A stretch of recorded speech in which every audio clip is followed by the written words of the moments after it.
नमस्कार दोस्तों, पिछले लेक्चर में हम लोगों ने देखा कि कॉन्टिजेंसी कोफिशिएंट क्या होता है। आज देखेंगे हम कि कॉन्टिजेंसी कॉन्कॉर्डेंस या कोफिशिएंट ऑफ कॉन्कॉर्डेंस या जिसको अनुरूपता गुणांक कहते हैं वो क्या होता है। Coefficient of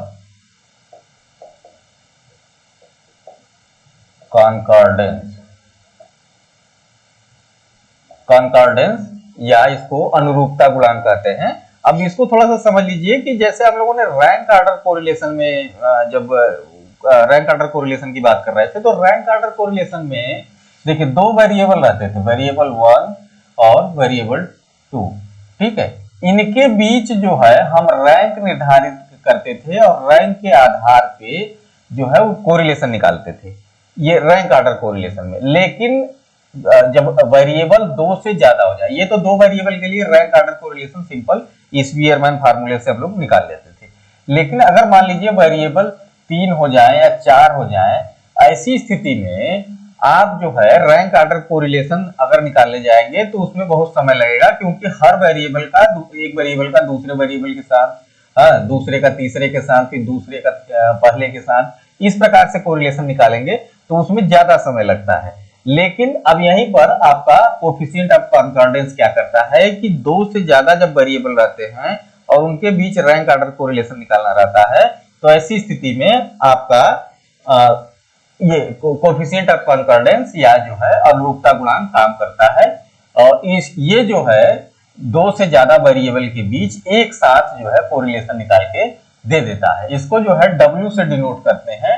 W equal to इसका फार्मूला होता है 12 summation d square upon k square into n in bracket n square minus 1, ये फार्मूला होता है। ठीक, अब ये d है, d क्या है, d आपका जो है जो डिफरेंस है, रैंक का डिफरेंस वो है।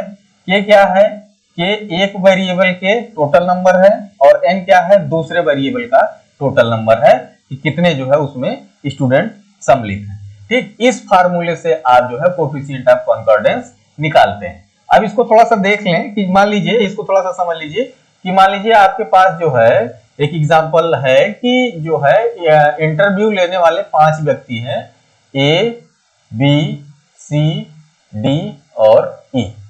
ठीक है, 5 व्यक्ति हैं और 10 स्टूडेंट हैं। 10 स्टूडेंट को उन्होंने कुछ नंबर दिए इंटरव्यू में, 10 नंबर का इंटरव्यू था, उसमें कुछ नंबर दिए। अब ये 10 स्टूडेंट है मान लीजिए, तो 10 स्टूडेंट को जो पहला इंटरव्यूअर है उसने नंबर दिया, पहले स्टूडेंट को 3, दूसरे को 2 और फिर पहले को 1, इस प्रकार से, और चौथे को 5 नंबर, पांचवें को 7 नंबर, छठे को 4 नंबर, इस प्रकार से इंटरव्यूअर 1 ने दिया। इसी प्रकार इंटरव्यूअर दूसरे ने दिया, तीसरे ने दिया, चौथे ने दिया, पांचवें ने दिया। ठीक है, इस प्रकार से नंबर उन्होंने दिए। अब इतना जो है एग्जाम में आपको मिल जाएगा। ये देखिए दो से ज्यादा वेरिएबल है, 1 2 3 4 5 है, यहाँ पे 10 है। तो ऐसी स्थिति में अब आपको निकालना पड़ेगा इसका कोफिशिएंट ऑफ कॉन्कॉर्डेंस। वो कैसे निकलेगा इसको समझिए थोड़ा सा। देखिए अब आपको निकालना है, यहाँ पर देखिए दो चीजें क्लियर हो गई। के आपका कितना है, ये 5 है, 1 2 3 4 और 5। ठीक है, तो यहाँ लिख लीजिए के इक्वल टू 5। एन कितना है, यहाँ पर देखिए तो 10 है। ठीक है, ये 10 स्टूडेंट है, तो के एन कितना हो गया आपका 10 हो गया। ठीक, अब आपको निकालना है डी स्क्वायर। तो डी स्क्वायर निकालने के लिए आपको सबसे पहले सारे रैंक जोड़ने पड़ेंगे। अब यहां पर एक कॉलम बना लीजिए आर समेशन आर। ठीक है, अब ये देखिए जितने रैंक हैं सबको आप यहां पर जोड़ के लिखिए। ठीक, जितने रैंक, अब जैसे यहां पर है 3 1 4 4 4 8 8 2 10 10 1 11। ठीक है, इसी तरीके से 2 3 2 5 5 2 7 7 1 8 8 2 10। ठीक, सब लिखते जाइए ऐसे, सारे के सारे रैंक ये लिख लीजिए। अब जब लिखेंगे तो ये देखिए 15 21 25 29 31 41 29 31 41 48 और 44। ठीक, ये जो है सारे के सारे रैंक आ गए। अब आपको डी, इसका डिफरेंस निकालना है, तो डी निकालने के लिए यहाँ डी लिख लीजिए। डी निकालने के लिए सबसे पहले आपको सबको जोड़ना पड़ेगा, ठीक है। इसको सबको जोड़ के जो n नंबर है ये वाले स्टूडेंट, उनसे भाग देना पड़ेगा। तो ये टोटल आप पहले यहाँ पर निकाल लीजिए। यहाँ लिखिए d equal to summation r upon n, ठीक है। अब d देखिए, पहले तो ये निकालिए, इसके बाद जो है दूसरी प्रक्रिया शुरू करेंगे, ठीक। अच्छा, इसका भी यहीं पर लिख लीजिए, ये होता है माइनस आपका माइनस r, ठीक। अब निकालिए इसको, देखिए माइनस ये r। अब इसको निकालिए तो ये कितना हो जाएगा। अब जैसे इसको निकालेंगे समेशन r को, तो यहां समेशन r टोटल कितना हो जाएगा, यह है 275, ठीक है। तो यहां लिखिए 275 बटे n, n कितना है 10, ठीक। तो ये हो जाएगा आपका 27.5, ठीक है। 27.5 माइनस 11। अब इसको देख लीजिए ये कितना होगा, ये हो जाएगा 16.5, ठीक। तो यहाँ आप लिखेंगे 16.5। अब ये वाली वैल्यू आपको पता चल गई। अब इससे घटाते जाइए सब में, तो ये हो जाएगा 10 इसमें से घटाएंगे तो 17.5 हो जाएगा। इसमें से फिर जो है आपका 15 घटाएंगे 27.5 में से, तो ये 12.5 हो जाएगा। इसी तरीके से सारी की सारी वैल्यू लिख लीजिए। 6.5, 2.5, 1.5, 3.5, फिर 13.5, 20.5 एंड 10.5, ओ सॉरी 16.5, ठीक। तो ये वैल्यू आपकी आ गई डी की। अब आपको निकालना है डी स्क्वायर, ठीक है। फार्मूले के हिसाब से डी स्क्वायर निकालना है, तो इसका स्क्वायर करते चले जाइए।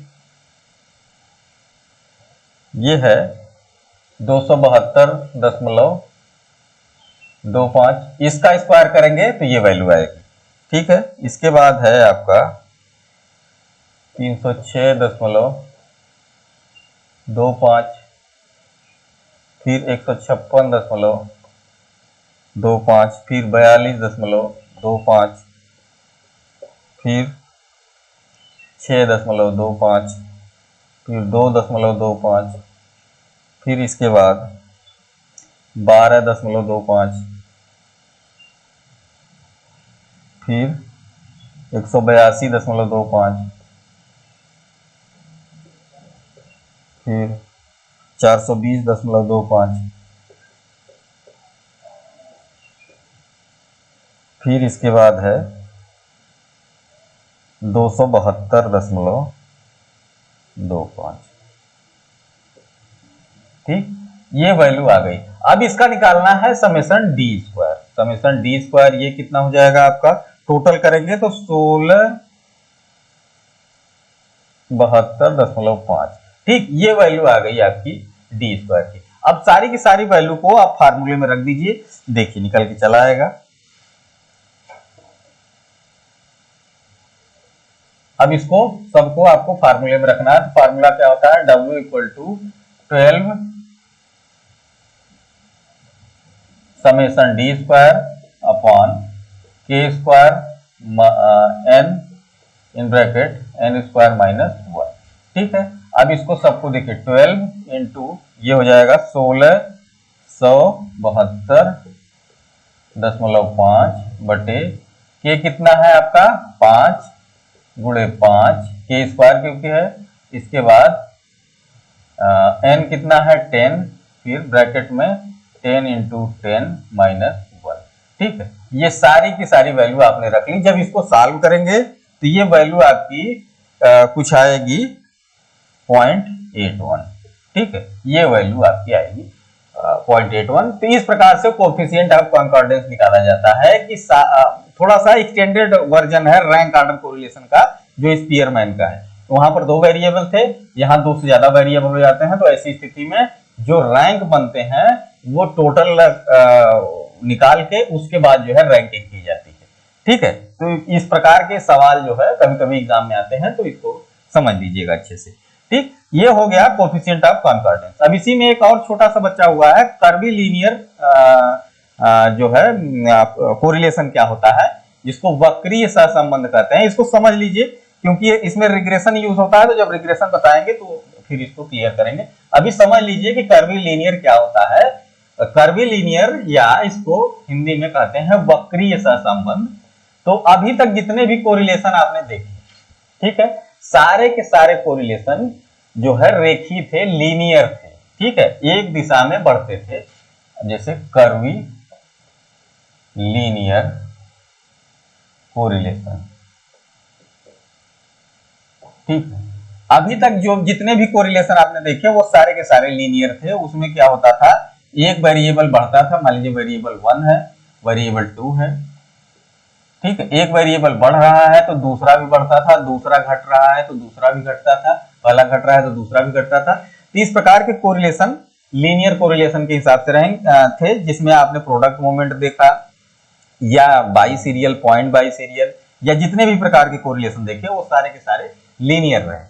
लेकिन कर्वीलिनियर में क्या होता है, कर्वीलिनियर में जो ग्राफ बनता है, अब जैसे लीनियर का ग्राफ बनाएंगे, लीनियर में सिंपल मान लीजिए दो वेरिएबल है, वाई एक्सिस और एक्स एक्सिस पे दो वेरिएबल हैं, तो दोनों साथ में बढ़ते या घटते हैं। मान लीजिए बढ़ रहे हैं तो बढ़ेंगे, घट रहे हैं तो घटेंगे। ठीक, ये तो लीनियर की बात हो गई। लेकिन कर्वीलिनियर में क्या होता है कि दो वेरिएबल रहते हैं, तो दोनों वेरिएबल का एक वेरिएबल तो जो है कुछ स्थिति तक बढ़ेगा। ठीक है, मान लीजिए ये दो वेरिएबल, ठीक, वेरिएबल 1, ठीक, ये वेरिएबल 1 है, ये तो बढ़ रहा है, लेकिन इसके साथ जो दूसरा वेरिएबल है वो कुछ स्थिति तक जाएगा, बढ़ेगा, लेकिन इसके बाद कांस्टेंट हो जाएगा। ठीक है, कांस्टेंट होने के बाद ये फिर घटने लगता है। ठीक, यहां पर कांस्टेंट है, फिर इसके बाद घटने लगेगा, तो ये वेरिएबल 2 है। ठीक, ये दूसरा वेरिएबल, तो पहला वेरिएबल बढ़ेगा, दूसरा जो है कुछ समय तक बढ़ेगा, लेकिन जो है फिर कांस्टेंट होकर धीरे धीरे घटने लगेगा। तो इस प्रकार के कोरिलेशन कर्वीलिनियर कोरिलेशन कहलाते हैं। अब इसको एग्जांपल से समझ लीजिए। मान लीजिए स्टूडेंट है या कोई भी व्यक्ति है, उसकी एज ले लीजिए और उसकी परफॉर्मेंस ले लीजिए, फिजिकल परफॉर्मेंस।